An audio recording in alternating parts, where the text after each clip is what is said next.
మీకు ముందే చెప్తున్నాను, గ్యాంగ్స్ ఆఫ్ గోదావరి సినిమాలో ఎక్కడైతే ఇలా తిట్టు టైగర్ అన్నాడో ఆ సీన్ మాత్రం మిస్ అవ్వకండి. థియేటర్లో బ్యాక్గ్రౌండ్ ఆర్ఆర్తో బద్దలైపోతుంది. ఆ సీన్ తర్వాత క్యాజువల్గా మొన్న చేతు నేను మాట్లాడుకుంటున్నాను.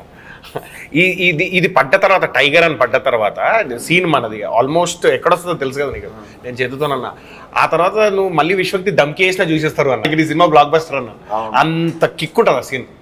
డెఫినెట్ తక్కువ ఫైట్ ఉండదు అక్కడ అస్సలు, కానీ ఎక్కువ ఇంపాక్ట్ ఉండదు. అదే ఆ సీన్ లో కూడా నేను అప్పుడు మోటార్ పక్కన నాకు గుర్తుందో లేదు మీకు, ఆ సీన్ చేసి వస్తున్నప్పుడు నిజంగా టైగర్ వస్తుందన్న గుజం వచ్చింది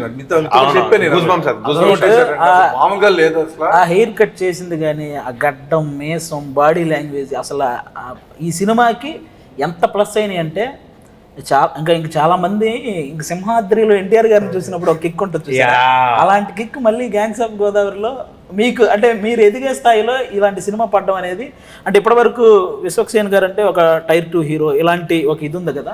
నాకు ఎందుకు ఈ సినిమా తర్వాత మీరు ఆ టైర్ 1 బ్యాచ్లో ఉంటారని నాకు అనిపిస్తుంది అన్న.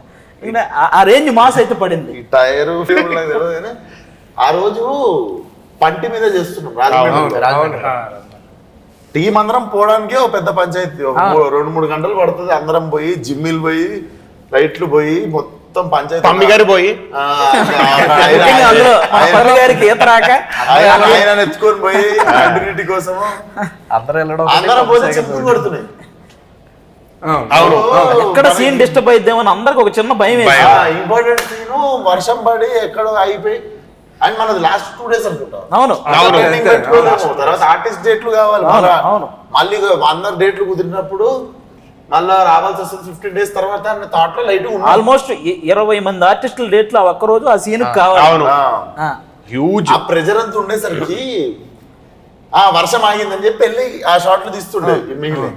సో అప్పుడే టైగర్ షాట్ తీసినాం, ఫస్ట్ తీసినాం. అన్న 1 more అంటే ఎవ్వరు 1 more అనట్లేరు. అవును అవును, 1 more 1 more అయ్యేలాగా చెయ్యట్లేదు, ఎవరు వాడు భయంతో బాగా చేస్తున్నారు. ఎందుకంటే ఎప్పుడు వర్షం పడితే తెలియదు. వెనకాల ఆయన అలా చూస్తున్న గూస్ బంప్స్ ఇక్కడ నాకు. అవును, టైగర్ ఐస్ చూడండి, ఆయన ఐస్ చూడండి, అక్కడ పక్కన పెడితే ఎగ్జాక్ట్ టైగర్ లో ఆ ఇంటెన్స్ ఎలా ఉంటుందో ఆయన ఐస్ అవుతుంది. కరెక్ట్. పర్ఫార్మర్ కాబట్టి ఒక పర్ఫార్మర్ పెద్ద ఫ్యాన్ ఎన్టీఆర్ గారు కదా. కాదు ఇప్పుడు ఐస్ అన్నారు కదా ఆయన. మొన్న సుమార్ట షోకి వెళ్తే అక్కడ జూనియర్ ఎన్టీఆర్ అన్నది ఫేస్ ఇంతవరకు కవర్ ఉండి ఒక ఫోటో వేసాను, వేసి ఇది ఎవరి ఫోటో చెప్పంటే నాదే అంటున్నాడు. నాదే ఫోటో అన్నాడు, చేతు కూడా ఇద్దరు, ఇది నీదే నీదే విషయం నీదే నీదే అన్నారు ఇద్దరు. అది ఓపెన్ చేస్తే అన్నది యాజ్ ఇట్ ఈస్. అంటే నువ్వే కన్ఫ్యూజ్ అయినా అంటే ఎంత క్లోజ్ ఉంటుందో ఆలోచించు. మన సినిమాతో పాటు నెక్స్ట్ ఒక ఇంట్రెస్టింగ్ మ్యాటర్ ఉందన్న, కాబట్టి పనిలో పని గడిగేస్తా. ఈసారి ఆంధ్రాలో ఏమొస్తుంది అనుకుంటున్నారు? ఆంధ్రాలో, తెలంగాణలో, ఓవర్సీస్ లో అన్నిట్లో 31st గ్యాంగ్స్ ఆఫ్ గోదావరి. చూడు, అంటే నేను రాజకీయం గురించి అడుగుతున్నా. నాకు ఈ బయట రాజకీయం గురించి తెలియదు కానీ ఈ సినిమాలో నా రాజకీయం ఒకటి ఉంది. లంకల రత్నం వస్తాడు చూడు. ఇప్పుడు మన ఆంధ్ర తెలంగాణలో రాజకీయాలు ఎంత ఇంట్రెస్టింగ్ గా ఉంటాయో, ఈ సినిమాలో రత్న చేసే రాజకీయం కూడా అంతే ఇంట్రెస్టింగ్ గా ఉంటుంది.